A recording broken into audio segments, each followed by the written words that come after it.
Listo, entonces estamos en la sesión 5, ya nos dimos la bienvenida. La idea de hoy es bueno, ver cómo estamos todos y trabajar un poquito de nuevo la noción de comunicación, darle continuidad a lo que habíamos visto la semana pasada. ¿Está bien? Sí, señor. Hoy me Sí, prometen que señor. van a participar algunas y algunos que no han participado tanto.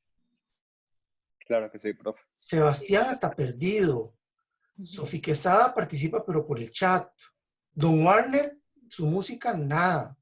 Simón tampoco, Daniel menos, Alan tampoco, Ana Laura menos, Estefanía tampoco. No, no, sí.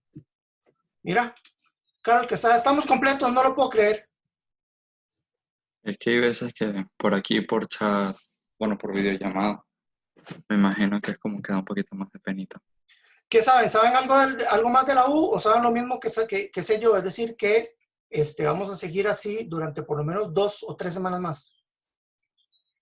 Yo sé lo que usted sabe, menos noticias de un profe que aún no aparece, pero yo no Todavía sé no si del todo.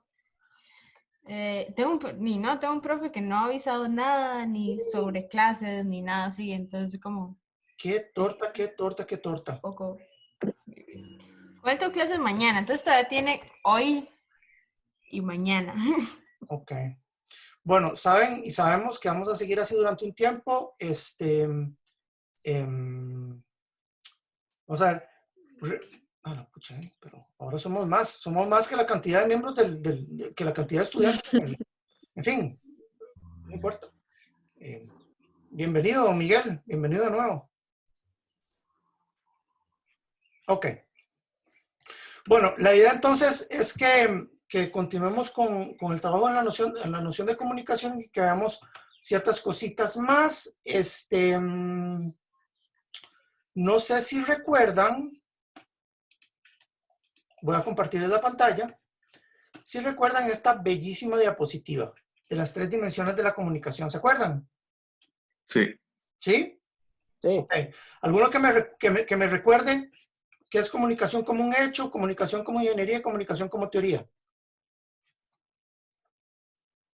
¿Por qué desde esas 3 dimensiones? Así, como rápidamente.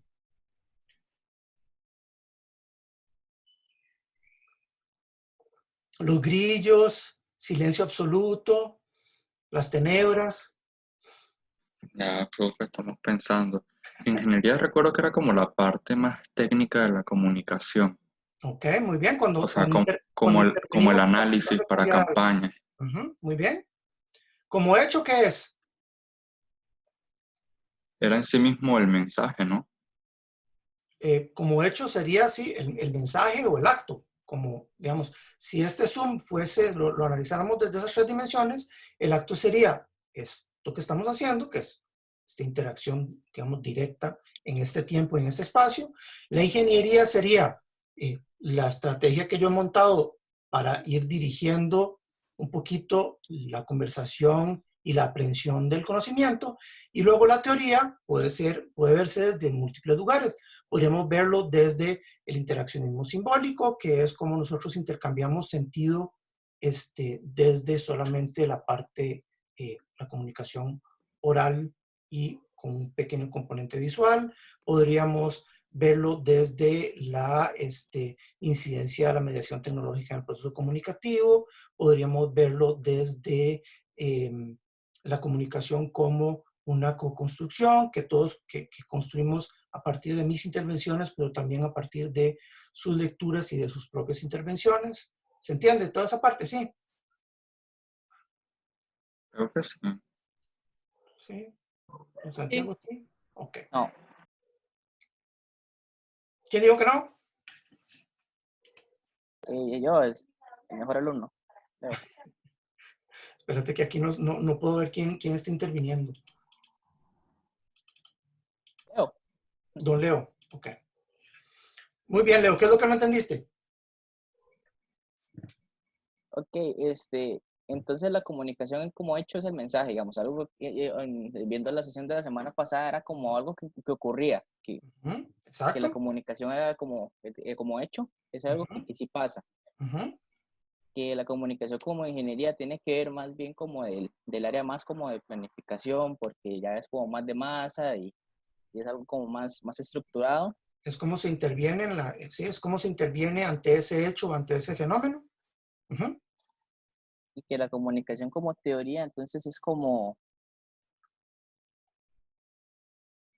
Es como se lee ese hecho, ese fenómeno. Es como vos lo puedes decodificar, cómo vos lo puedes interpretar.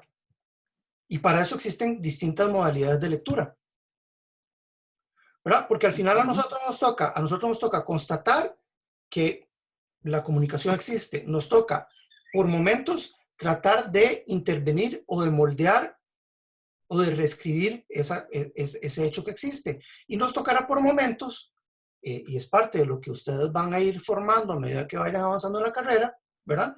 Tener los lentes o los espacios de lectura que nos permitan entender lo mejor posible ese hecho y esa intervención. ¿Queda más claro? Sí. Sí. Sí, sí. Gracias.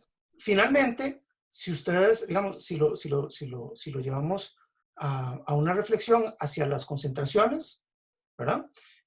O hacia las profesiones, la parte de la ingeniería serían las distintas técnicas y tácticas que les permiten a ustedes desde cada una de las concentraciones intervenir en los hechos, ¿cierto? Y las distintas teorías serían las distintas formas de lectura que les permiten a ustedes leer ese hecho para poderlo reconstruir o para poderlo intervenir o para poder incidir en otros hechos similares o equivalentes. ¿Sí? Sí. Habíamos llegado hasta acá en la parte más conceptual. ¿Cierto? Ay, ups. Sí, bueno, voy a hacerlo sin importar.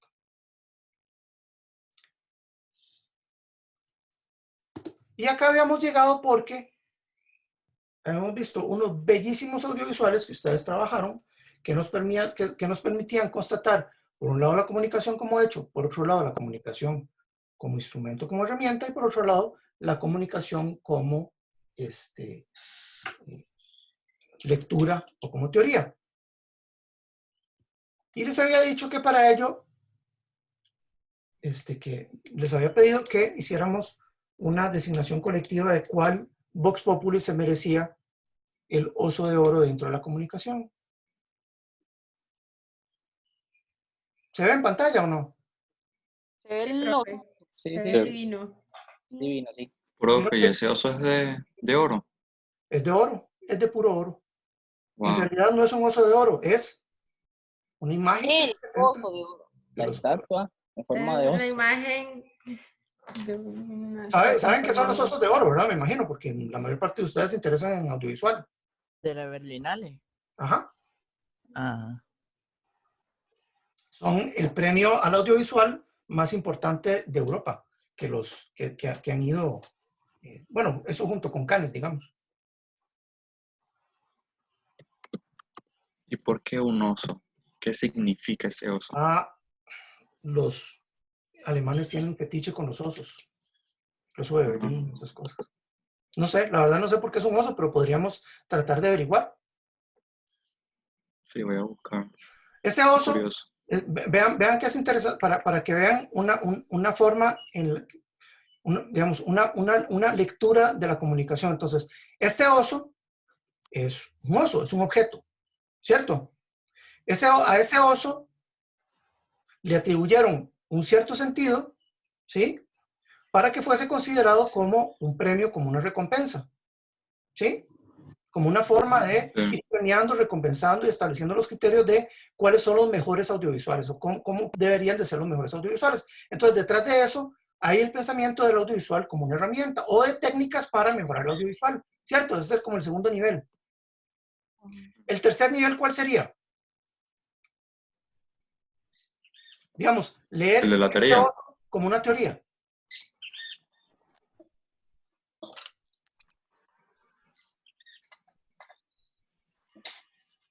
Se puede leer desde distintos lugares, pero uno de los lugares donde se podría leer es precisamente la curiosidad que tenía Santiago. Una forma de leer este oso es que este oso, no es solamente este oso, sino que este oso representa un montón de sentidos que se le han ido construyendo y constituyendo desde otros lugares, personas que tienen digamos, poder o incidencia en el medio del audiovisual. Este oso uno lo puede leer como un texto.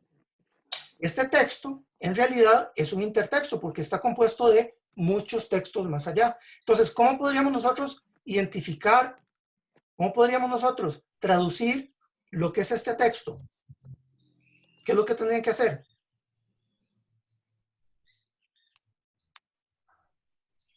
No todos al mismo tiempo. Sorry, profe, no entendí bien la pregunta. ¿Podría repetirlo? Digamos, si nosotros pensamos en que este oso, en que esta estatuilla, ¿verdad? Que es un premio muy reconocido, es un texto, es un mensaje, ¿sí?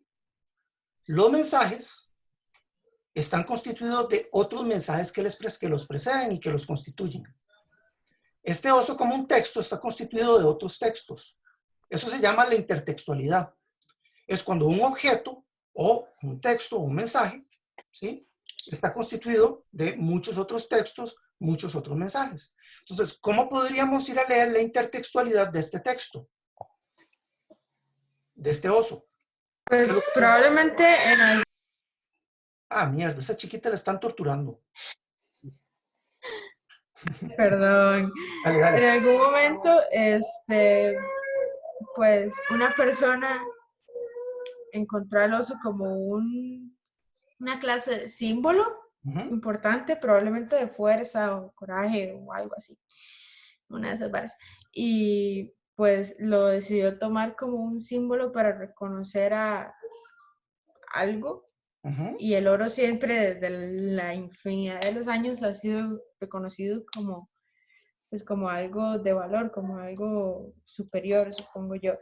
Entonces podría ser que por esas dos cosas se le dé el simbolismo de algo importante y por eso se le diera como la connotación de premio, así. Muy bien, entonces hay un montón de significados sociales que se le atribuyen a esta simple estatuilla que le dan valor, que le dan un valor simbólico más allá que solamente esta simple estatuilla, ¿cierto? En términos generales, una forma de entender la intertextualidad es muy fácil. Si yo les pregunto a ustedes, si yo les pido a ustedes, vayan a averiguarme qué diantres es el oso de oro de Berlín. Entonces, ¿qué es lo que van a hacer ustedes? Van a ir a buscar otros textos. En la época contemporánea, van a ir a buscar muy probablemente en algún motor de búsqueda y probablemente los primeros resultados que les salgan serán los de Wikipedia. Y ahí en Wikipedia habrán otros textos que sustenten la existencia y el significado de este otro texto. ¿Se entiende? Sí, sí. Y a la vez ese texto de Wikipedia va a tener otro montón de textos adentro, que son las voces de un montón de autores y de un montón de referencias con un montón de ideas, que algunas de ellas aparecen directamente en Wikipedia como sus referencias, otras como enlaces y otras simplemente aparecen como parte del mismo texto. ¿Sí? ¿Se entiende? Sí, sí, se entiende. Ok. Entonces, sin esperar más, porque yo sé que la angustia es demasiada, los ganadores del oso de oro dentro de la comunicación son el grupo de Valeria, Ana Laura, Sofía y Mariana. Obtuvieron un montón de votos. Sofía Ovares, ¿verdad, pro? Sofía Ovares.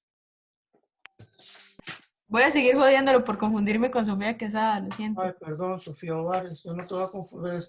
En este caso era Sofía Ovares. Sofía Ovares. Profe, hay que poner aplausos como reacciones aquí. Sí, pueden, hay un Vamos a iconito de aplaudir. aplausos, así que muchos de entre ustedes votaron por este grupo. ¿Por qué? ¿Por qué les pareció que este es el mejor Vox Populi?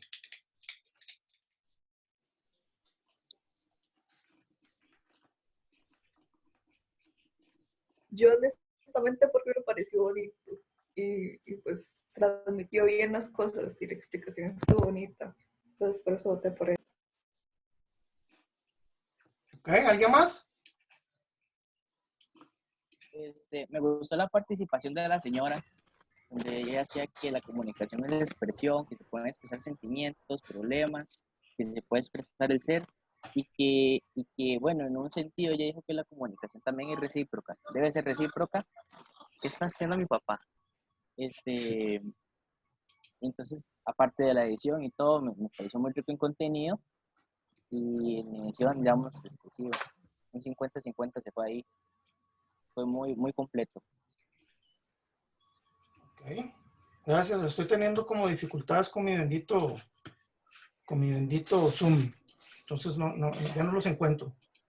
Quería tenerlos todos en una sola lista, pero ya no los puedo tener todos en una sola lista, maldita sea. Ah, es que me lo puso al horizontal. Perdón. Bueno, ya soné. ¿Lo logró, profe? Ya soné, no importa. Problemas de alfabetización mediática. Aquí está. Es que me gustaría que me salgan más en una sola fila, pero no parece que se pueda. En fin, no importa. Ok, la torta con esto es que ya revelé cuál era el premio, entonces resulta que el premio que se ganaron es uno de mis cómics preferidos de todos los tiempos. Ah, miércoles, bueno, vamos a ponerlo de nuevo. V for Vendetta. Así que se los haré llegar. ¿Quién lo ha leído? Yo, a mí me gustaría leerlo, la verdad. Pero vos no ganaste el premio. Hago mejor trabajo para que No. se gane el premio. Pero No, eso, pero un cuando cómic entre gane- 4 personas, se lo tienen que cortar una página uno y otra página otro, ¿cómo? No. Yo les envío el enlace hacia el documento a los miembros del grupo y se acabó. Yo Profe, pensé que pero era si yo físico gano, y me puse triste. Bueno, se los puedo compartir a todos, chicos, pero entonces no tiene sentido el premio. Entonces, ¿cómo vamos a competir? No, profe, nada de compartírselo a todos. Reclamo mi egoísmo. pero, profe, a ellos les pueden enviar chocolate. Yo pienso que la idea del chocolate está mejor. ¿Vieron la película o leyeron el cómic? Profe, yo leí el cómic y vi la película. Ok. ¿A quién Muy bueno. se les parece? ¿A aquellos que no han leído el cómic ni visto la película?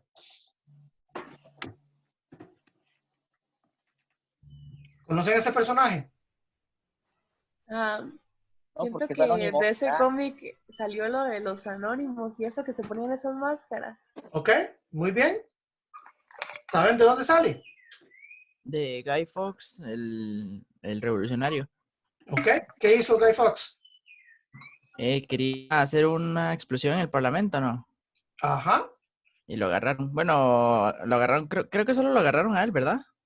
Solamente lo agarraron a él. Ajá. Y Bueno, eso. ven, eso es otra. ¿Y a qué más se les parece? ¿No les parece a ustedes que algo de familiar tiene esto con el texto que se constituyó después del grupo Anonymous y con una serie que a ustedes les gusta mucho, estoy seguro que ya todos los que tienen Netflix vieron? La Casa de Papel. La Casa de Papel. ¿Por qué piensan ustedes que utilizaron esa máscara la gente de la Casa de Papel? Porque también es como un símbolo. Bueno, no, cuando lo utilizan. Bueno, ahora es como un símbolo revolucionario, pero antes, cuando lo empezaron a utilizar, no sé por qué. Yo creo que es porque se parece a esa y es fácil de recordar. Muy bien, pero ¿vieron qué interesante la forma en la que nosotros, los seres humanos, vamos constituyendo sentido a partir de textos inscritos o de mensajes inscritos? Como un mensaje escrito en cierto momento sirve de referente básico para los mensajes escritos que posteriormente vamos constituyendo. Y como cuando creamos mensajes y creamos sentido, dependemos de sentidos anteriores que colectivamente hemos ido creando.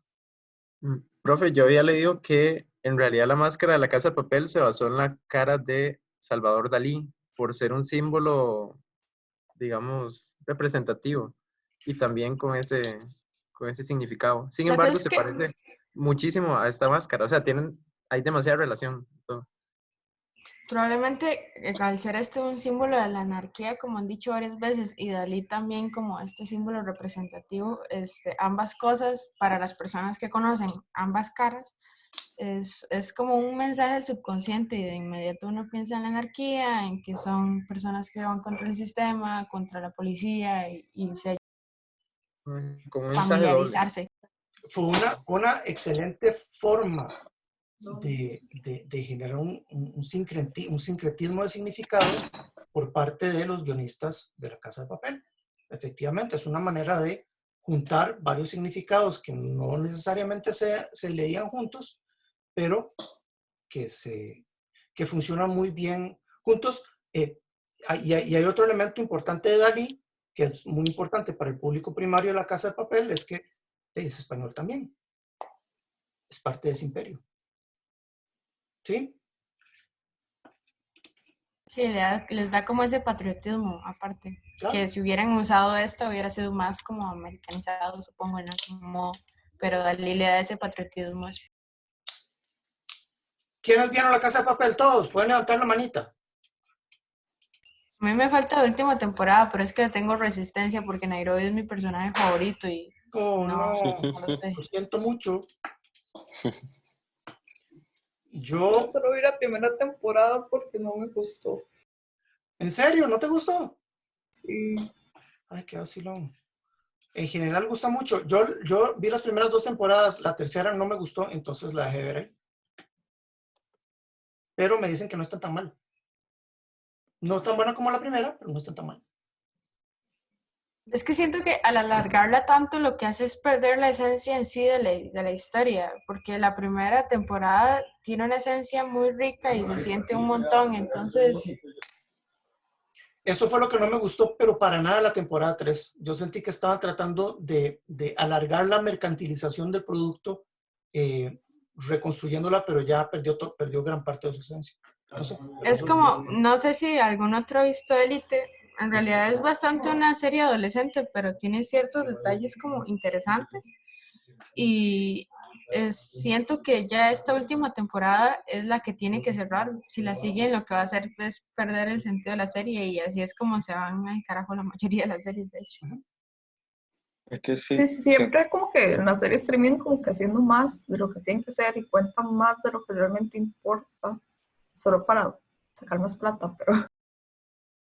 Bueno, digamos, una forma de leer desde la teoría, por ejemplo, esto que estamos pensando en estos 3 dimensiones distintas, una forma de leer desde la teoría es que mucho de lo que nosotros consumimos desde lo simbólico, particularmente desde lo audiovisual, está directamente permeada por la lógica del capital. Es decir, se piensa en la comunicación como un bien de consumo y al pensarlo como un bien de consumo, se construye para tratar de que sea consumida por la mayor cantidad de gente posible.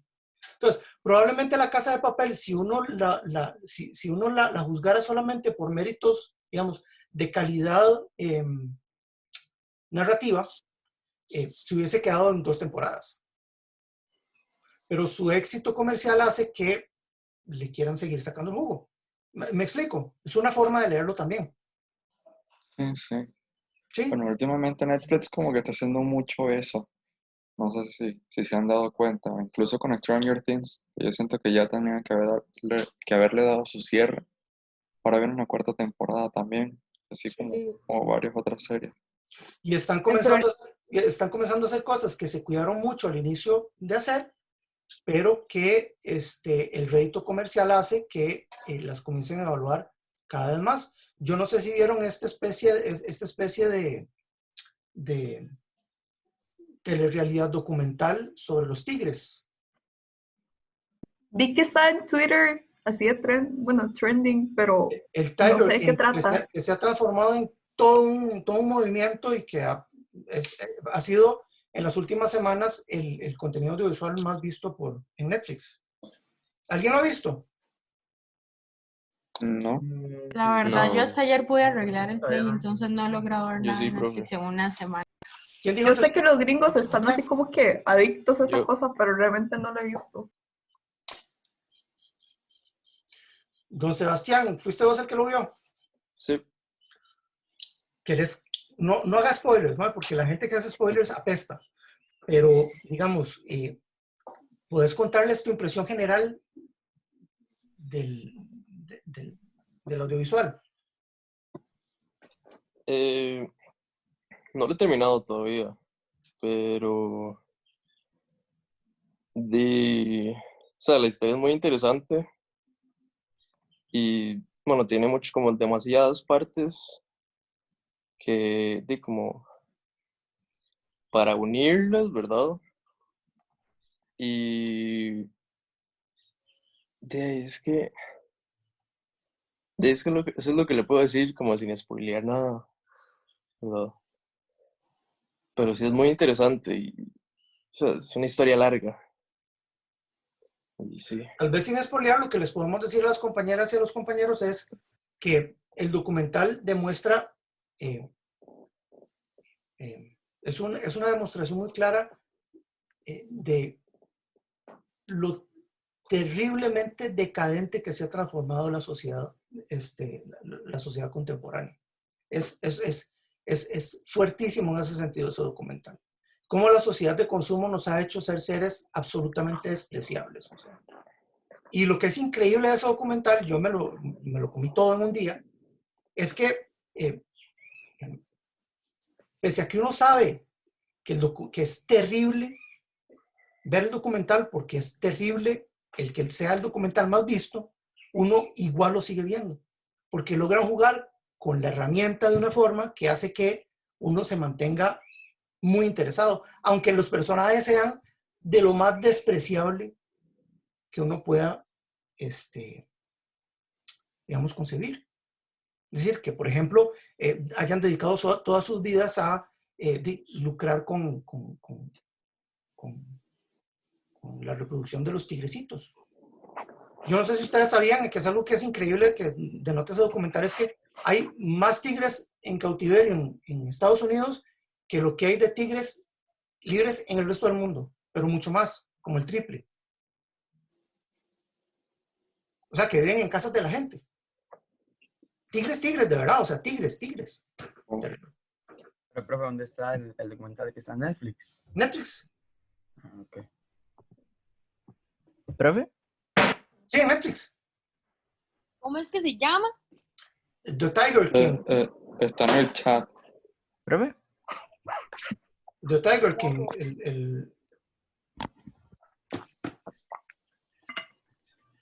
Profesor. Voy. Es que no encuentro el chat. Aquí. ¿Ya lo pusieron? Sí. Tiger King.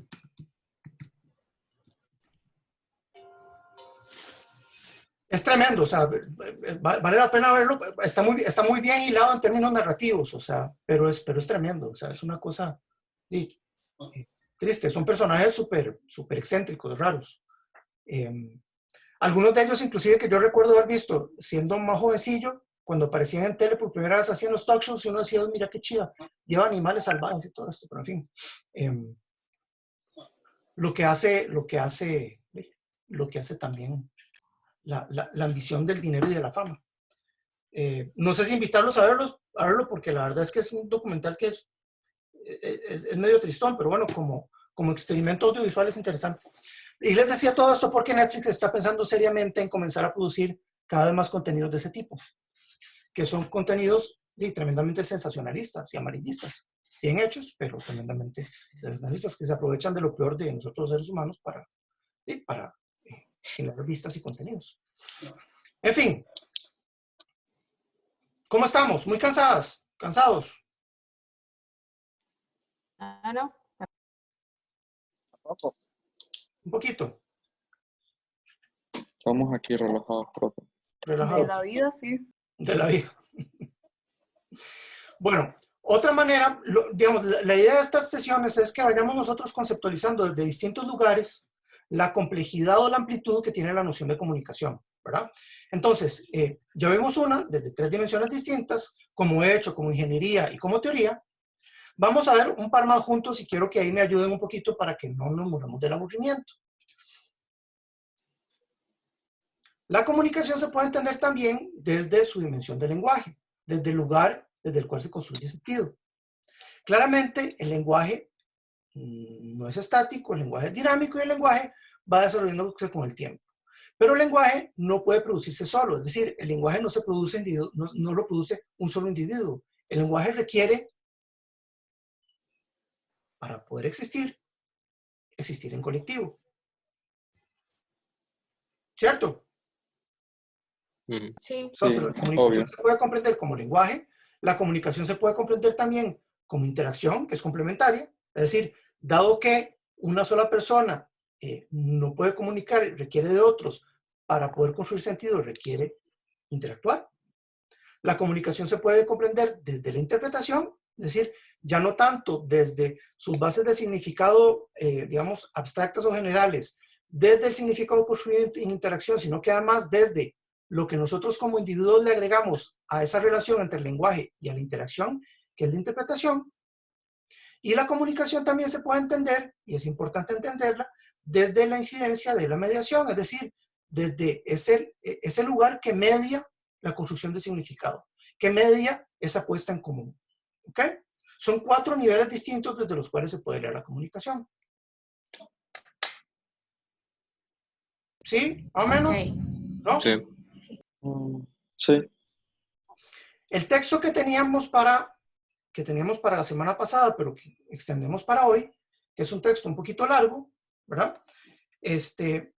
Digamos, algo que hace muy bien es tratar de irles mostrando a ustedes cómo, digamos, desde una perspectiva, digamos, más introductoria, cómo podemos nosotros concebir la comunicación desde distintos lugares. Entonces, yo saqué 8 lugares que me gustaría que ustedes me ayuden a construir, a que construyamos juntos.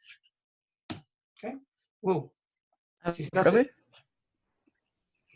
porque tengo que admitir a Alan que se tuvo que salir por alguna razón. Hola de nuevo, Alan. Perdón, ¿quién preguntó algo? Yo. Dígame, Ian. Que digamos con lo que hablaba de las series también es que es muy complicado sacar una secuela y también películas que es muy complicado sacar una secuela que de verdad pegue porque digamos cuando usted ve Stranger Things, o sea, ya con la secuela se pierde con la primera parte se pierde como la inocencia, digamos, porque usted ve Stranger Things en la primera temporada y está el misterio de quién es el que causa las desapariciones y todo eso, y ya en la segunda usted ya tiene por hecho que existe el Demogorgon y todo eso y todo lo de la otra dimensión. Entonces, por eso ya es complicado. Y también con las películas. Bueno, porque construir con narrativos muy amplios no es fácil, ¿verdad? Porque son universos de sentido que al final tienen relativamente altos niveles de complejidad. ¿Alguien iba a intervenir? Sí, yo.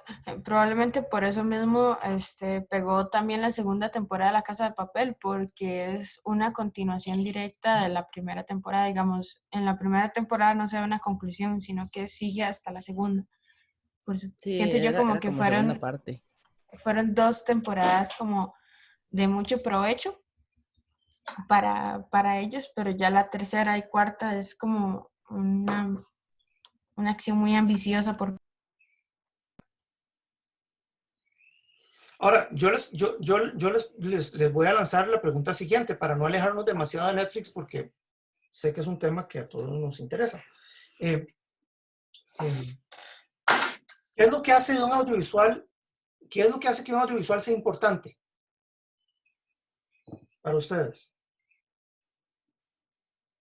¿Qué es lo que hace que un contenido de Netflix sea importante? ¿En términos generales o para nosotros mismos? En términos generales, para ustedes, vamos a ver, vamos a hacer algo para tratar de salirnos desde la cuadratura del círculo que tengo acá propuesto de presentación y hacer algo más, un poquito más interactivo. Vamos a ponerle la pizarra. ¿Todos ustedes pueden manejar esta pizarra o no? No tengo idea de cómo se hace eso. Yo tampoco. Ahí Monserrate está escribiendo algo. Ahí alguien escribió algo. Ahí Vale escribió otra cosa. Entonces, pueden dibujar. Vean qué chido. Pueden dibujar y pueden escribir al mismo tiempo. Bueno, hacen eso? Estoy entrando en crisis. ¿Cómo hacen eso? Yo ni hice el examen para el TEC, no entiendo. Ok, perdón, estaba muteado y yo explicando dónde era. En View Options. Arriba dice anotarnos. Sí, exacto. Como donde... Ya vi. Ok. Jueguen ahí un ratito. ¡Qué maravilloso! Me siento feliz. Jueguen un ratito para que aprendan a utilizarlo y así lo podemos utilizar como recurso didáctico. Súbanme puntos. ¿Quién escribió súbanme puntos? ¿Quién más, profe? Obvio que yo. Nada, por pretencioso, le voy a quitar puntos. Profe, ¿y esas pintas?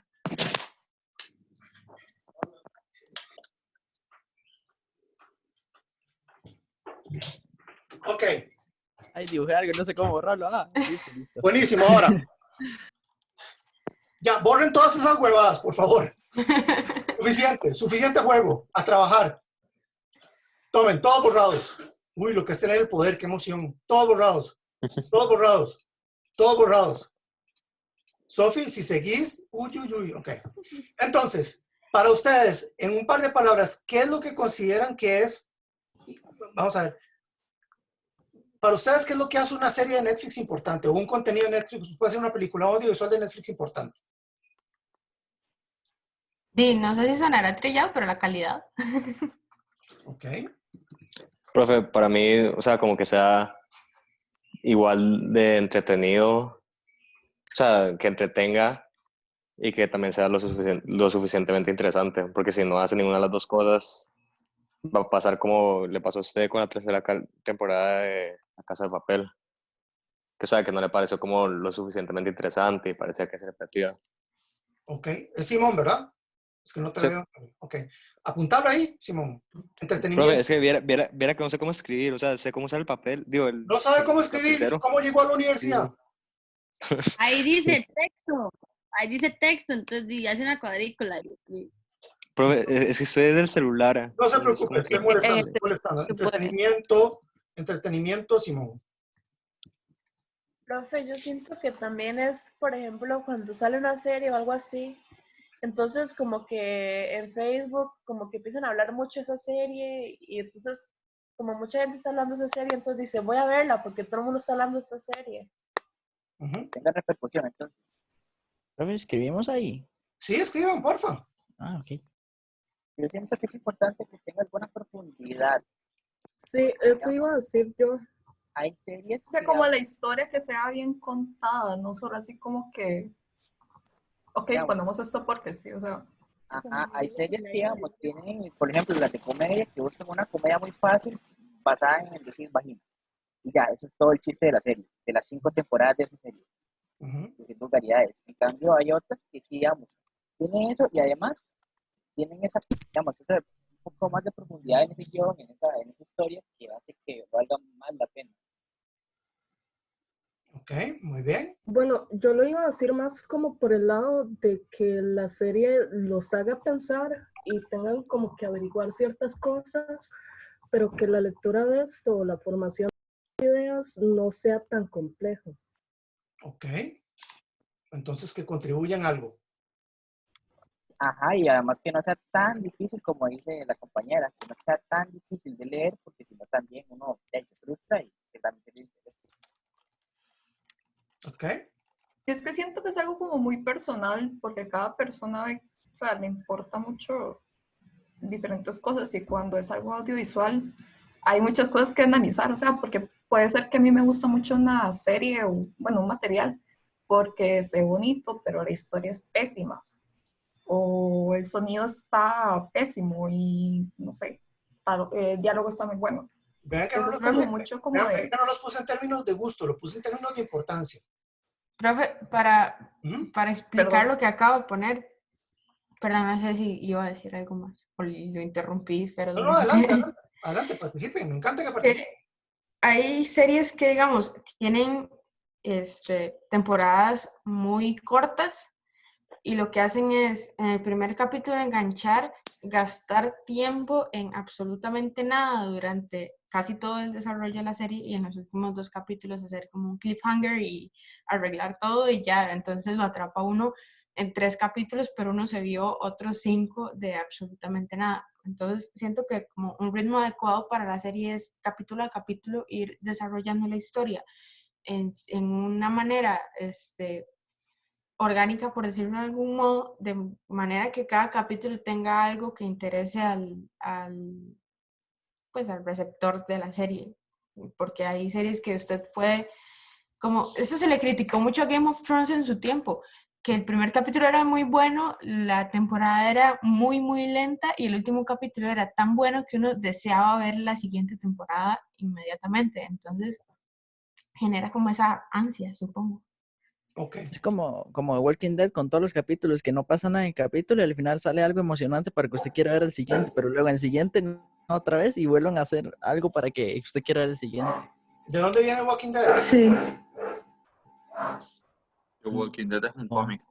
De cómics, por supuesto. Ah, ok, Es ok. lo máximo, es un género fantástico, porque además permite generar contenidos audiovisuales extensísimos, porque los arcos narrativos, si el cómic es exitoso, tienden a ser muy amplios. Pero me estoy desviando de lo importante que quería ver con ustedes. Digamos, cada una de las interpretaciones que hicieron ustedes en este bellísimo, digo bellísimo por no decir otra cosa, pizarra, llena de corazones y de estrellas, son miradas distintas de qué es lo que nosotros como comunicadores sociales consideramos que debería tener valor. Es decir, que nuestro trabajo, que sustentan las bases, digamos, éticas de lo que va a ser, o morales de lo que va a ser nuestro trabajo. Entonces, algunas personas van a privilegiar el entretenimiento, algunas personas van a privilegiar el lucro, otras personas van a privilegiar la contribución, otras personas van a privilegiar los personajes y los arcos narrativos, otras personas van a privilegiar la generación de ingresos, otras personas van a privilegiar el que se hable de temas de los cuales raramente se habla. En fin, ven que desde la mirada de la teoría uno puede ver para qué nosotros producimos desde lugares como muy distintos. Tal vez es una buena ilustración. ¿Sí? Sí. Ahora, lo que es claro, y es parte de lo que yo quiero que ustedes reflexionen, es parte de lo que me gustaría que saquen del curso completo de introducción, es que nosotros deberíamos de trabajar más allá que solamente para producir nuestro salario.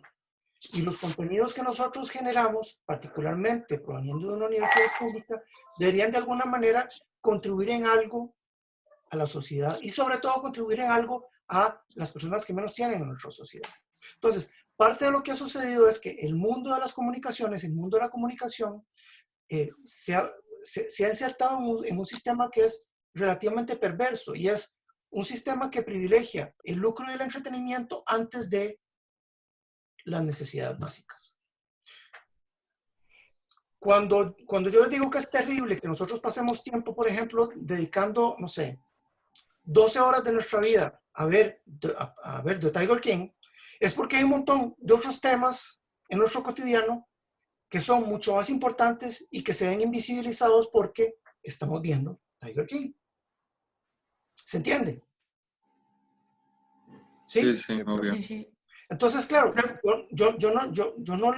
lo que les quiero decir no es que nosotros tengamos que evitar entretenernos o que el entretenimiento no sea importante. Lo que les quiero decir es que la comunicación debería de ir más allá del entretenimiento por el entretenimiento. Debería de entretener para contribuir en la medida de lo posible. Ahora, no siempre es posible, pero ese debería de ser nuestro norte y no siempre lo es. Dígame un contenido que ustedes realmente consideren que contribuya, por ejemplo, qué sé yo, a algo como reducir las inequidades o por lo menos reconocerlas. Yo, profe, Sociales. yo tengo un ejemplo. Sí. Hay una como serie documental en Netflix que se llama Si nos ven. Ajá. Y trata como de evidenciar la inequidad social en Estados Unidos, especialmente hacia la población afroamericana. Uh-huh. Y trata como de que en Nueva York, en Central Park, creo que es que matan a una mujer blanca y arrestan a 5 adolescentes que son casi niños y los arrestan solo porque eran negros y porque estaban ahí. Ok. O sea, y es una serie, es de hecho algo que quería decir, como una serie puede entretener y al mismo tiempo hacer un aporte a la sociedad importante. ¿Y por qué piensan ustedes que no hay una mayor cantidad de series que entretengan y agreguen, digamos, un valor humano y una contribución social al mismo tiempo? Yo siento que cuesta ¿Que la gente mucho. es eminentemente egoísta o por qué? ¿Por qué será? Yo creo que es por la ley del menor esfuerzo. Realmente nosotros como seres humanos somos bien vagos y no nos gusta estar viendo algo y tener que estar pensando constantemente no sé, en lo que puede transmitir eso que estamos viendo. Entonces, como por esa ley del menor esfuerzo, nada más voy a ver, escuchar y reír, como que se omite toda esta, no sé, como esta parte importante del aprender mientras uno ve. ¿De verdad que todos ustedes piensan que es porque somos vagabundos que no logramos generar? Yo creo, profe, no sé si alguno de ustedes lo leyeron, es que no sé en cuál de todas las lecturas fue, pero decía que, o sea, que como han pasado los tiempos, nosotros como que se nos ha cortado el pensamiento crítico y que parte de eso también es culpa de los medios, porque nos dan cosas que son fáciles de ver, digamos, no es necesario que lo tengamos que descifrar, como digamos ir a una galería y ver una pintura y que tengamos que ver qué realmente es lo que está diciendo el arte, digamos, y en cambio ver una película es más fácil. Profe. Sí, adelante. Que también yo creo que a veces pasa como que no hay tantos productos audiovisuales que critiquen porque a veces no, digamos, como que no le sirve a ciertas personas en el poder que haya mensajes que precisamente critiquen. No sé si me doy a entender. Muy bien, entonces, uno de los lugares, que eso es muy interesante, lo que estamos conversando, uno de los lugares comunes desde los cuales se puede leer nuestro trabajo como comunicadores es desde el entender que la comunicación es un acto eminentemente de poder. ¿Por qué?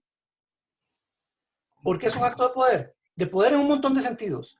Desde esta comunicación interpersonal que tenemos entre nosotros, en las cuales, por ejemplo, yo tengo más poder que ustedes porque yo estoy manejando la narrativa, estoy manejando ¿verdad? Estoy manejando el discurso y estoy manejando el aparatito también, ¿sí? Hasta niveles más amplios de poder que tienen que ver con esto que hablábamos de los discursos que se producen o que son dominantes tanto en Netflix como en las grandes productoras a nivel mundial. Digamos, recuerden un aspecto que es, en mi opinión, digamos, indispensable y trascendental para cualquier comunicador. Todo lo que se muestra, por un lado, por otro lado esconde. Es decir, todo lo que se construye como texto invisibiliza a otros textos. Si nosotros privilegiamos producir y consumir textos que tengan que ver con, no sé,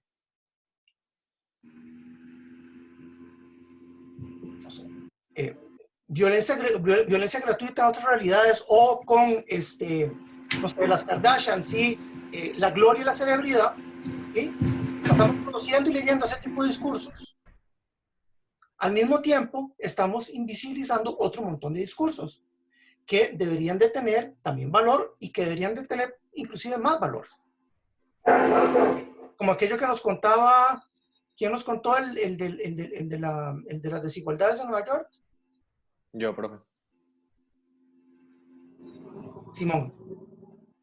Entonces, todo lo que se muestra al mismo tiempo esconde otras cosas. Digamos, el hecho de que nosotros, por ejemplo, veamos un audiovisual que trata la desigualdad en Nueva York es muy positivo porque podemos leer que en esos lugares hay una desigualdad enorme, sobre todo asociada a la etnia y a la raza y a las condiciones materiales, a la pobreza. Pero al mismo tiempo, esconde que en nuestro propio país hay realidades igual de crudas o probablemente más que están relacionadas con variables similares o con variables distintas. ¿Sí? ¿Se entiende eso? Sí, eso era lo que yo antes iba a decir, que también algo que llega a influir mucho en el que se consuman este tipo de audiovisuales es que preferimos vivir en la ignorancia y omitir las realidades que afectan a nuestro país o al mundo. Pero de verdad piensan ustedes que nosotros preferimos vivir en la ignorancia. ¿No piensan ustedes que lo que nosotros vivimos es el resultado de realmente un sistema que nos está explotando permanentemente a todos? Profe, tal vez no es que lo preferimos en sí, sino que es algo que nos han inculcado mucho por medio del sistema en sí, se nos inculca a que eso es lo que hay y que eso es lo que está bien, por decirlo así. Entonces no es tanto como que uno prefiera, uno en el fondo sí quiere pues conocer más, entender más y no sé, ser más consciente, pero al fin y al cabo uno está un poco robotizado ya de por sí por lo que desde niños a uno le ponen un video y ese video se convierte pues como en nuestra enseñanza y así se va evolucionando, entonces terminan siendo los medios nuestra enseñanza más grande y nos terminan robotizando al fin y al cabo. Yo, para hacerla más larga, lo he notado mucho como con las noticias últimamente, porque uno está como muy ansioso desde casa, entonces tiene esta ansia de saber todo lo que esté pasando, entonces en las noticias nos cuentan todo, pero uno nunca está seguro si esa es la realidad o no, uno le toca confiar en los medios y que estén informándonos bien, pero uno no sabe si en realidad le están dando poca o mucha información. ¿Ok? Esta dimensión de poder y esta dimensión del poder de los medios particularmente la vamos a seguir explorando a lo largo de todo el curso. Es uno de los ejes centrales de la carrera de comunicación como tal, igual, digamos, es algo que seguiremos explorando. Pero tengan en cuenta, sobre todo en este momento, lo que me interesa que entiendan es que, dado que nosotros lo que hacemos es construir mensajes y construir estrategias que pretenden posicionar algunos sentidos para que tengan un mayor valor que otros, en esa medida nosotros tendemos desde nuestra profesión a tener más poder que otros y con ello, como decía el abuelito de Spider-Man, con gran poder. Lleva una gran responsabilidad. Destrucción masiva. Cierto, y es parte de las razones por las cuales, digamos, nosotros tenemos que ser muy responsables en nuestro aprendizaje ahora y muy responsables en nuestra profesión después. Porque al final nosotros tenemos en nuestras manos mecanismos para ejercer ese poder. Y ese poder nos atribuye de nuevo una gran responsabilidad. Dinos, ¿Karina fue o Mariana? No me acuerdo.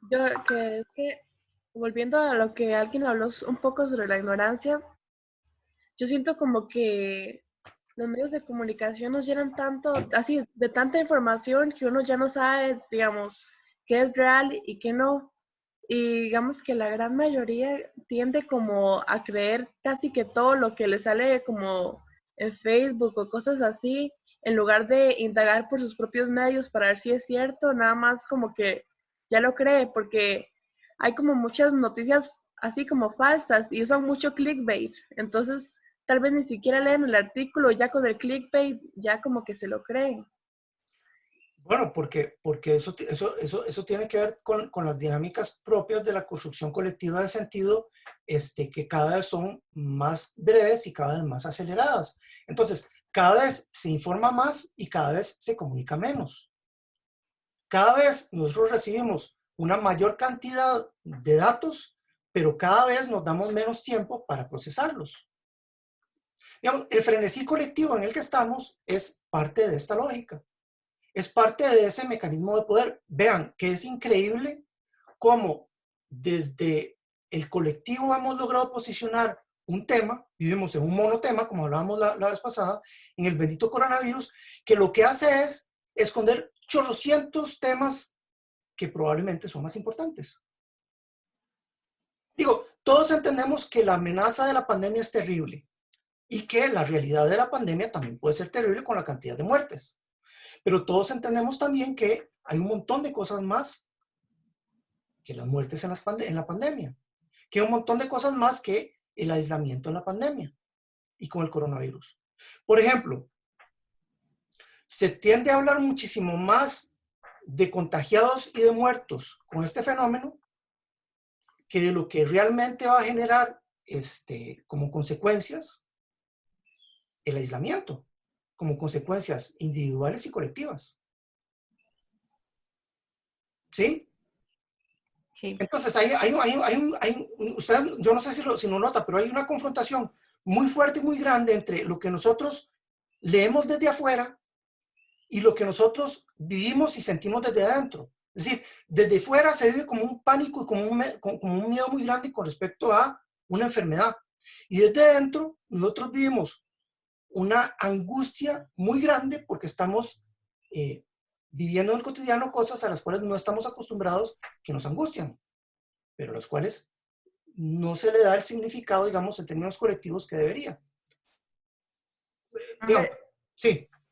Vieras que, bueno, con respecto a esto, yo soy una persona con múltiples problemas mentales, digamos, como depresiones y así. Y esta situación es como muy fuerte para influyendo en esas cosas. Entonces, mi alma escritora decidió empezar un libro.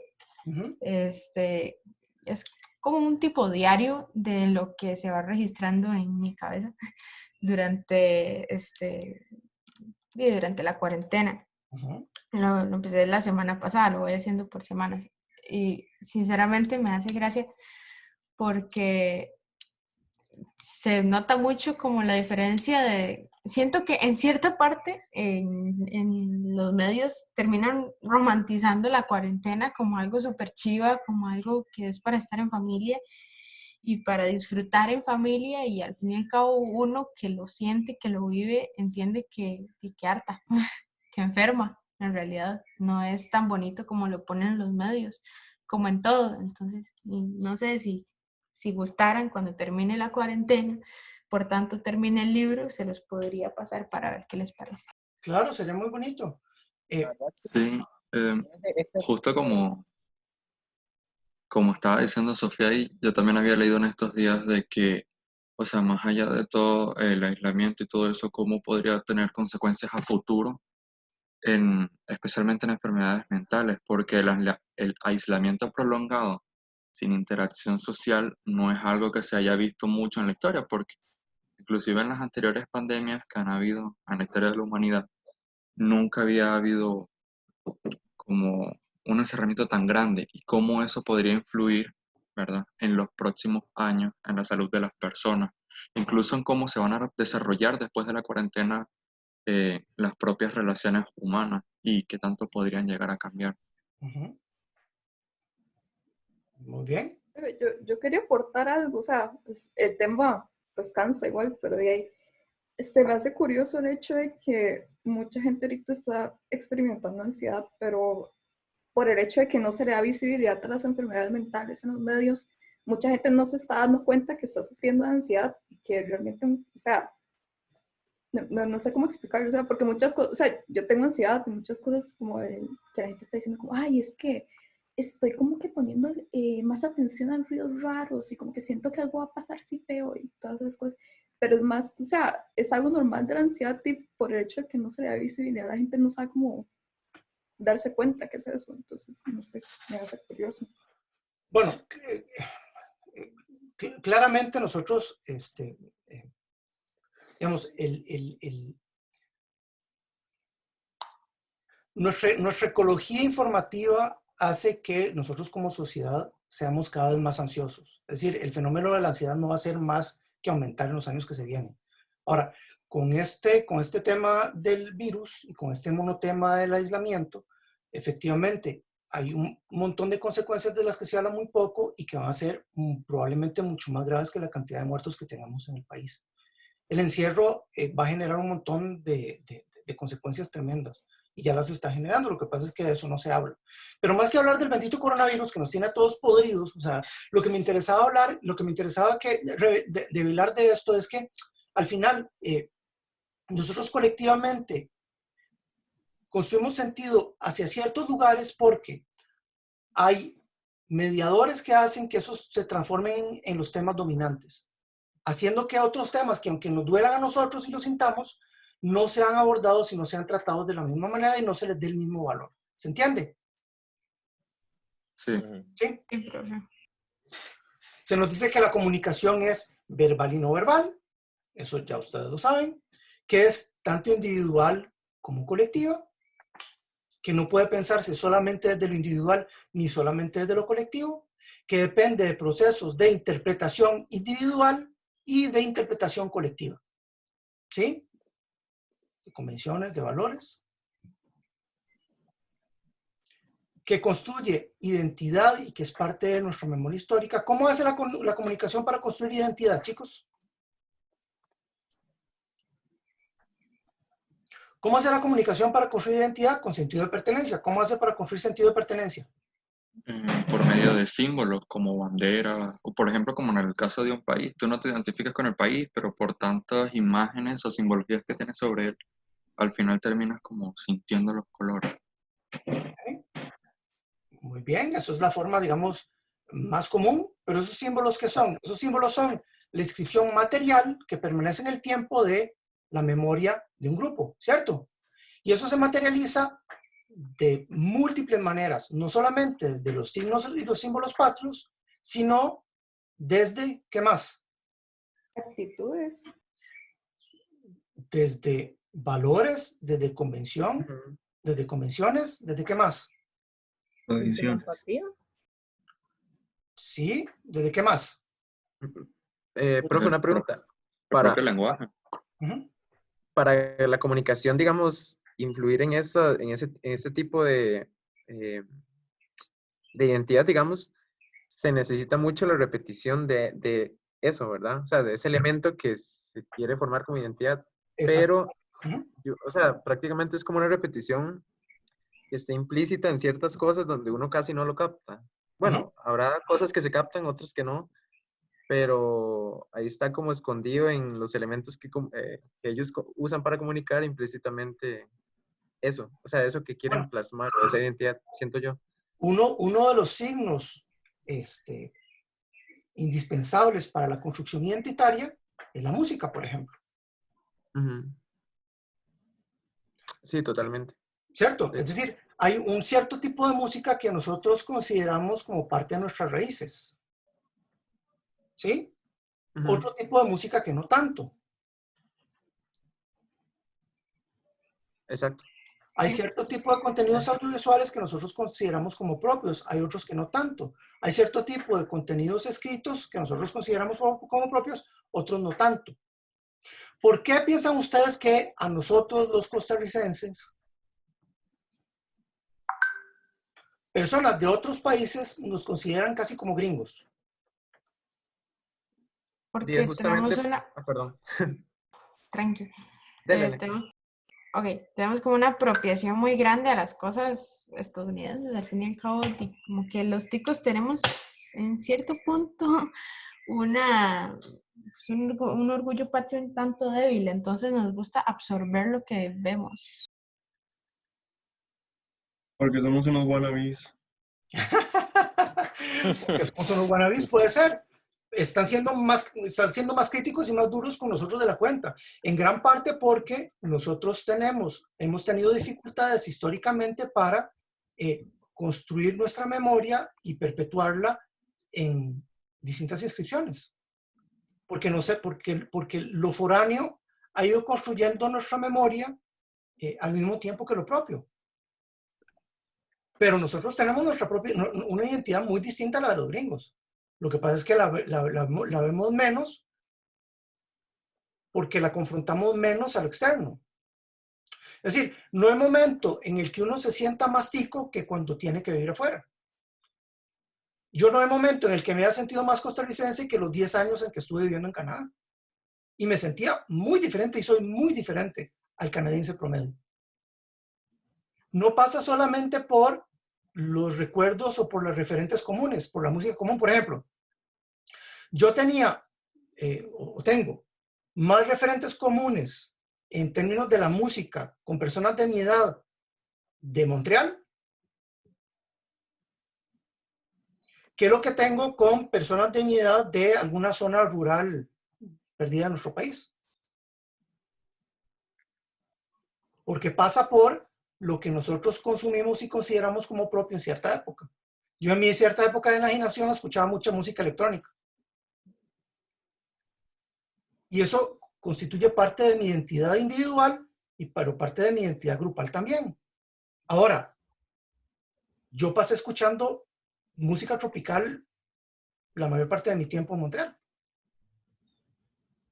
Porque son mis referentes, es parte de lo que yo considero como mis referentes históricos. La manera en la que nos tratamos nosotros, la forma en la que gestualmente interactuamos, la proxémica, la cercanía que tenemos nosotros al conversar, es algo que para los canadienses es terrible. Terrible. Es terrible. Es una amenaza a su espacio personal. Yo tuve que aprender la distancia y la lejanía para poder encajar y interactuar con ellos.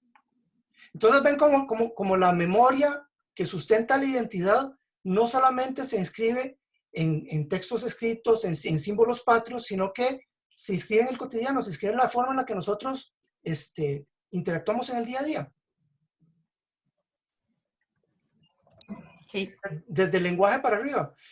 Ustedes pueden fácilmente identificar a un francés y a un italiano en la manera en la que discuten entre ellos.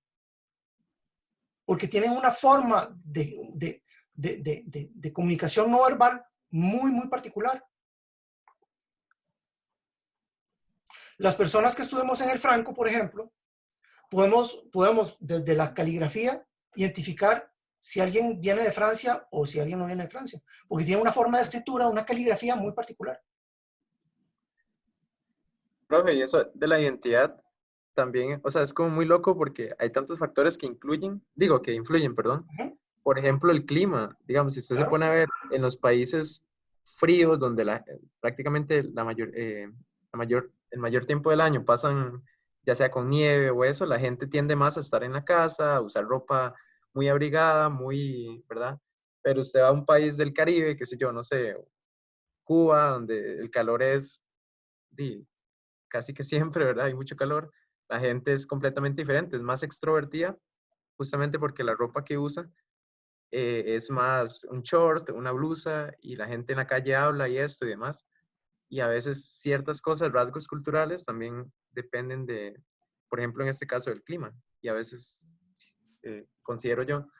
Bueno, uno podría decir, totalmente acertado, uno podría decir que el espacio físico y el tiempo, digamos, en este caso, el clima de los lugares, es un medio que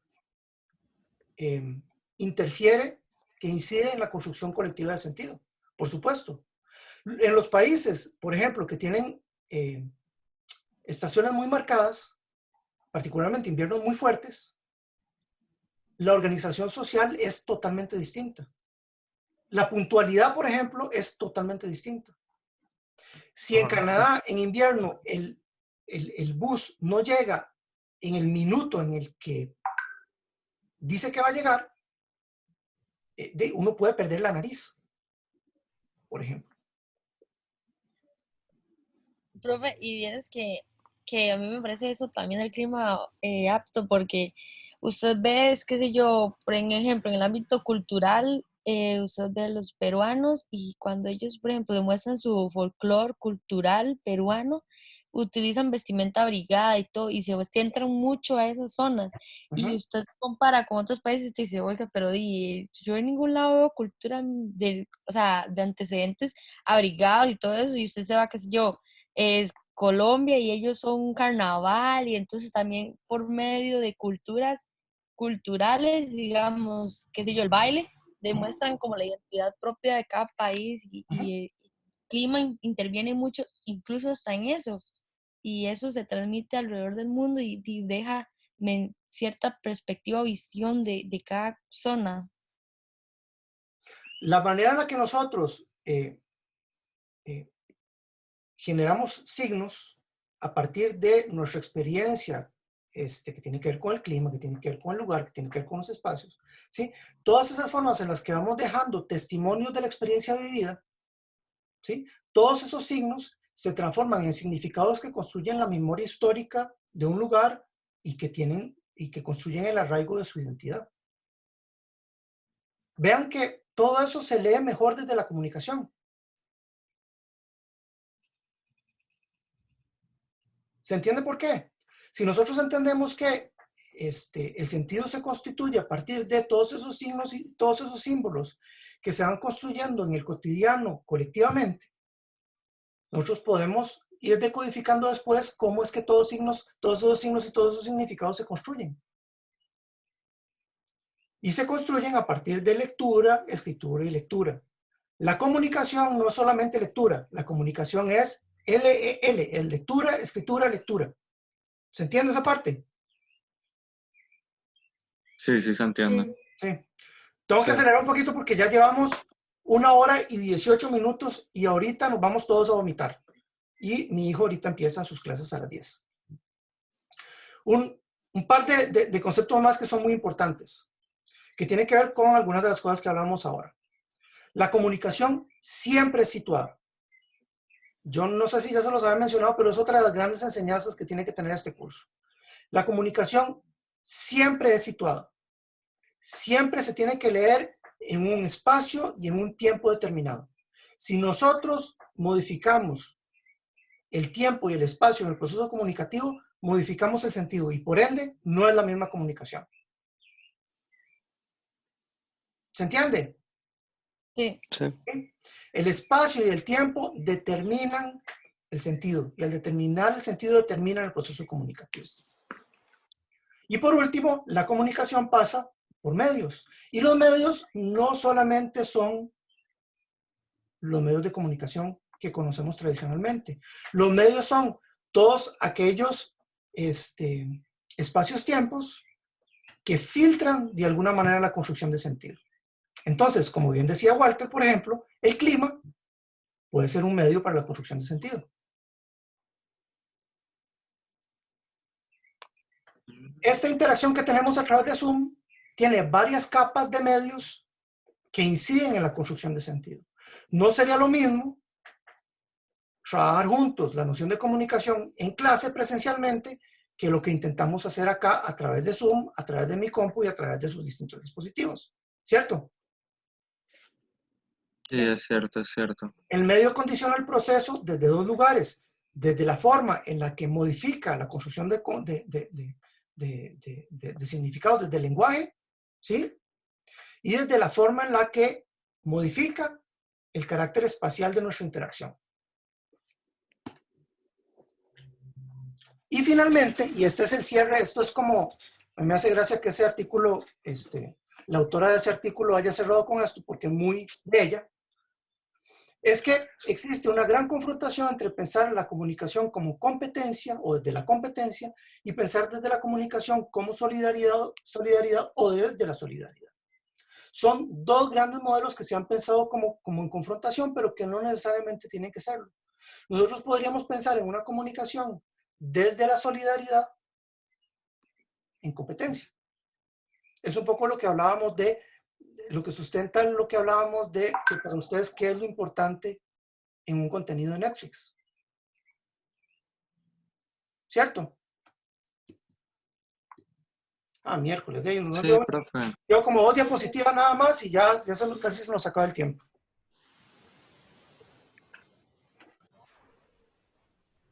¿Hasta ahora? ¿Preguntas? No. No. ¿Observaciones? Con los ojos. Bueno. ¿Profe? Sí. Con respecto a esto que usted dice que es muy distinto el medio de una clase presencial a una clase virtual, también está el hecho de que estamos en lugares distintos, al fin y al cabo, y cada uno tiene situaciones en su casa. Por ejemplo, ahora participo más, digamos, con vos, porque mi hermana y mi sobrina se fueron con mi papá porque tenían que ir a hacer un mandado.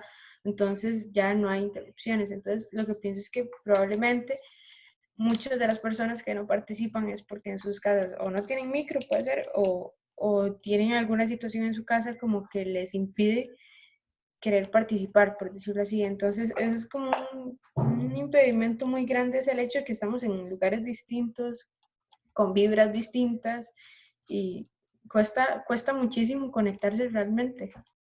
Pero ven cómo afecta el proceso comunicativo el hecho de que nosotros no estemos en un mismo lugar al mismo tiempo. Porque implica que nosotros tenemos que participar de formas en las que no estamos acostumbrados para tratar de construir algo juntos.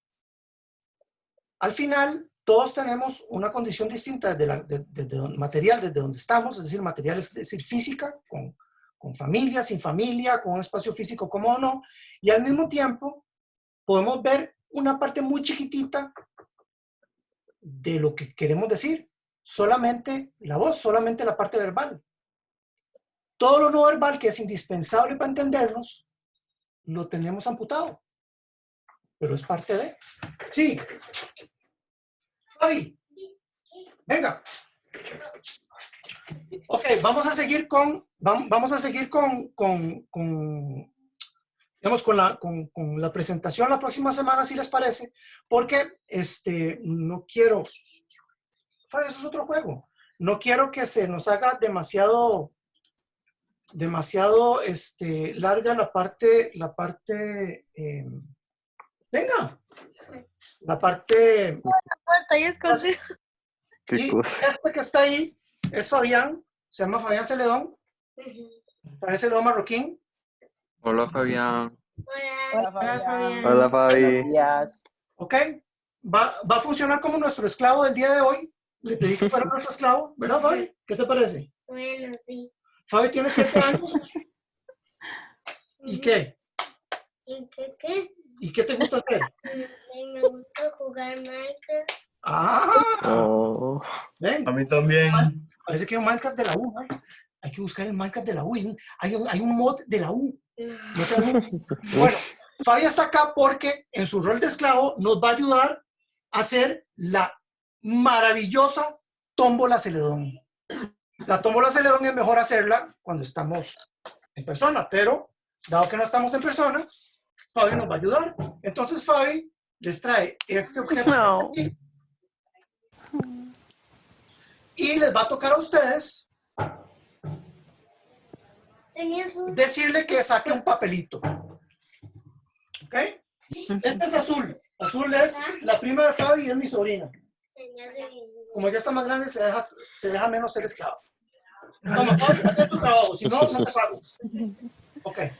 Entonces, vamos a proceder a la tómbola Celedón. La idea es que acá hay 5 papelitos y cada uno de esos papelitos va a servir para designar el número del grupo en el que están ustedes para los trabajos grupales que se vienen a futuro. ¿Ok? Muy importante, chicos. Sí. Muy importante. La suerte, como ustedes ya lo saben en los juegos de azar, depende de la mano virgen. Entonces, aquellos miembros del grupo que tengan la mano más virgen, es mejor que sean los que participan. En el grupo de Santiago, Daniel, Carolina y Alan, ¿quién de ustedes tiene la mano más virgen? No lo sé. Daniel, Yo no. Daniel acaba de decir Yo no, Daniel, yo ok. no. Entonces, Daniel va a sacar un papelito. Dale, Fabi, Daniel va a sacar un papelito. What? Eso, mezcla, muy bien. Ajá. Listo. ¿Cuál es? ¿Cuál es? Ábrelo. Sorpresa, es el número 4. Bastante bien, Daniel, muy bien. No estoy entendiendo qué está pasando, pero... Yo tampoco. Entonces, estamos haciendo una tómbola Celedón para designar el número de los grupos. Porque eso ok. designa el orden de las presentaciones. A ustedes Pero les ya toca el grupo ya número éramos el 4. Sí, de hecho ya éramos el 4. Bueno, se quedaron con el 4, buenísimo. Ahora, entre Ian, Estefanía, Montserrat y Rubén, a mí me parece que Ian tiene bastante mano virgen.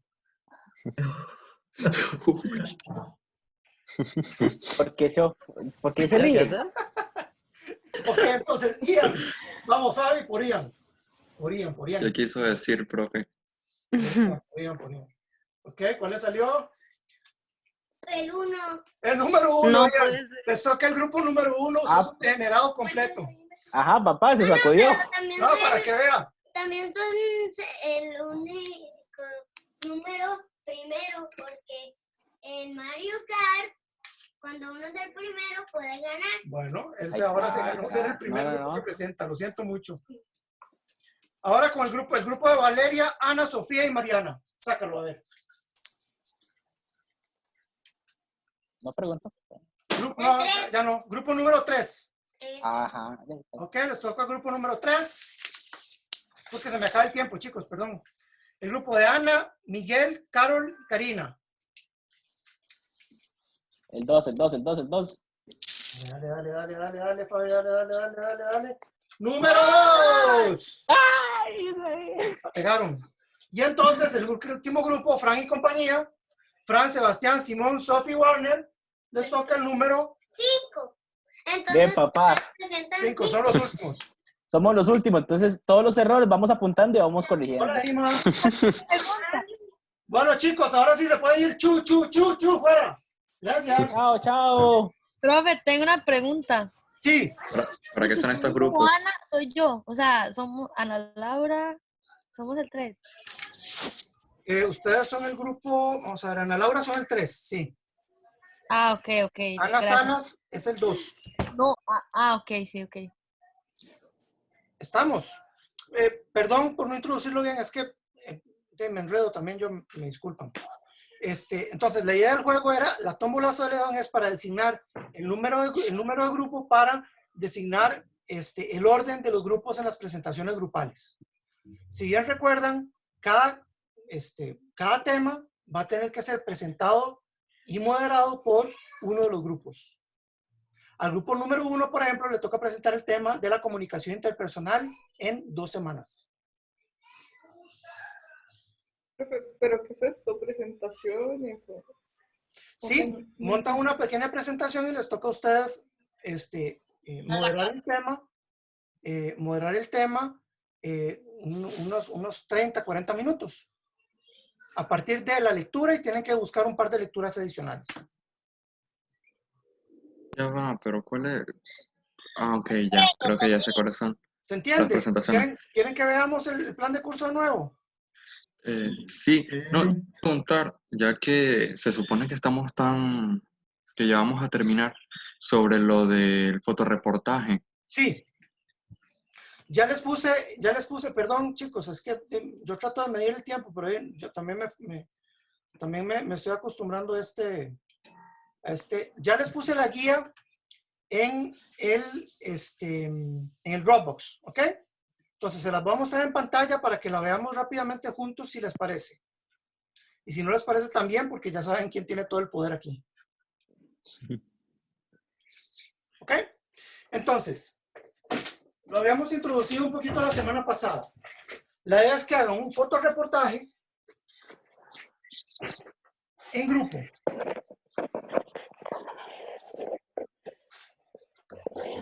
Y este fotoreportaje lo que va a tener que hacer es presentarnos en fotografías cómo hacen ustedes para establecer los límites del respeto y de la relación con el resto de su familia. Es decir, cómo hacen ustedes para establecer las fronteras de cuando ustedes quieren ser públicos, interactuar con su familia y compartir con ellos, y cómo hacen cuando realmente no quieren saber nada de ellos. Dónde se posicionan, qué es lo que hacen, cómo se gestualmente, qué es lo que, ¿verdad? Entonces, que logren ustedes en grupo, y eso es un trabajo grupal, ir generando evidencias fotográficas con su respectivo pie de foto, explicándonos,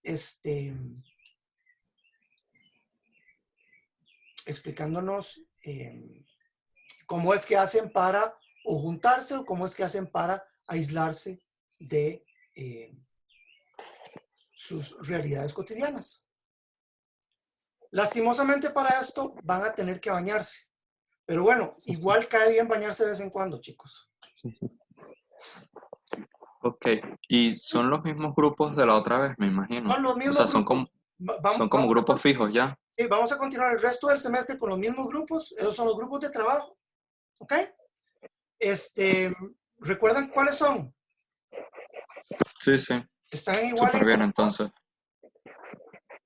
¿Y hay premio? Hay premio. Qué dicha. ¿Les gustan los cómics o no? Sí, profe.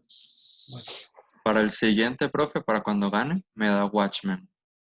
Ah, ok. Profe, disculpe. Sí. O sea, este trabajo es, o sea, desde el punto de vista de cada persona, o sea. Sí. Sí. Y eso, o sea, ¿es obligatorio que salga uno o qué? Bueno, para poder evidenciar cómo vos logras aislarte de los demás, tendrías que encontrar una forma de mostrárnoslo. Puede ser que vos pongas barreras de almohadas para que nadie te vea la cara, por ejemplo. Ok, profe, entonces digamos, si yo utilizo para aislarme o lo que sea, irme al cuarto y ponerme a la par de la ventana en una silla, digamos, es un ejemplo, me tomo una foto ahí o Exacto, te tomas una foto, bueno, ahí en ese caso probablemente le pedís a alguien que te tome una foto ahí y escribís en el pie de página, en el pie de foto, perdón, las razones por las cuales esa representación de vos muestra que es un refugio, un aislamiento que estás haciendo. Okay. Es como para tratar de ver juntos cómo lo espacial y lo gestual marca límites y marca fronteras y sobre todo define significados de cómo nosotros actuamos y nos organizamos colectivamente. Ok. ¿Está bien? ¿Se entiende? Sí. Es ambos, Sí. ¿verdad? Sí. Ejemplo de aislamiento y ejemplo de interacción también, ¿o solo de aislamiento?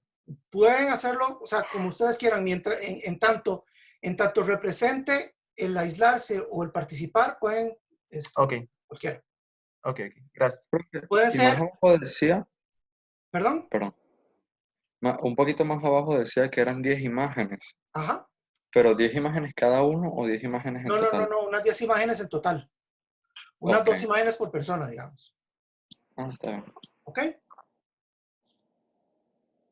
Traten de que sean lo más representativas posibles de lo que hace la gente en general. O sea, puede haber una como muy representativa de lo que se hace en general colectivamente y una como muy rara de algo que ustedes hagan específicamente, si es que hacen algo raro. ¿Sí? Listo. Ok. Vean, todas esas actividades aplicativas es parte de los ABPs del curso que cuentan con un porcentaje importante de la nota. En los Vox Populi anteriores y en este ejercicio, como no podemos evaluar, todos tienen el 100% de la nota. Lo importante es que lo entreguen.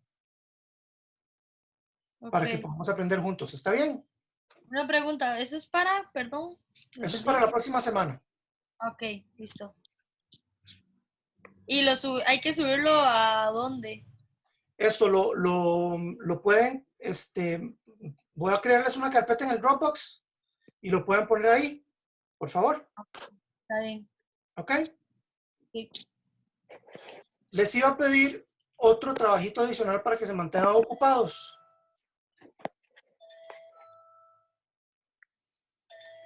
Y es este que está aquí. Ya se los voy a mostrar. Espérense que me están llamando, es que complicación, Dios mío. Ok.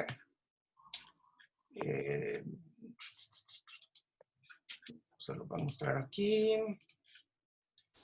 Es este que está aquí, lo tienen en la presentación está en el Dropbox también, ¿ok? Entonces, para el viernes... ¿Qué pasó? Nada, la tarea. ¿Qué? Esa es la tarea para el viernes. ¿Tiene que ser una imagen o puede ser un video? Dígame que puede ser un video. Puede ser un video, pero chiquitito. Bueno, si es un meme chiquitito. ¿Okay? Escogen el que ustedes consideren el mejor meme que hayan recibido en tiempos recientes. O que hayan hecho. Y me lo envían de aquí el viernes. Por correo electrónico, por favor. Ay, güey. ¿Estamos? Vamos, profe. El que no lo haga se saca un 0 redondo. Bueno, yo tengo una carpeta llena de memes, profe, en Instagram. Bueno, busque el que usted considere que es el mejor del mundo. Memes venezolanos. Ah, no, esos no. También. Ay, no. Son reaccionarios. Bueno, chicas y chicos, espero que la hayan pasado bien. Pasen una muy feliz semana. Si tienen preguntas, inquietudes, recuerden que yo estoy aquí más allá que solamente para los periodos de clases. Si me necesitan para cualquier cosa, cuenten conmigo. Si es para ir limitando ansiedades también, para cualquier cosa que necesitan, ¿ok? Ok, profe, gracias. Bueno, sí, profe, lo voy a chicos, tomar en cuenta. nos hablamos Gracias, entonces. Bueno, nos vemos, profe. Gracias. Gracias. Vamos, profe. Gracias. Tengo un buen día. Chao, profe, gracias.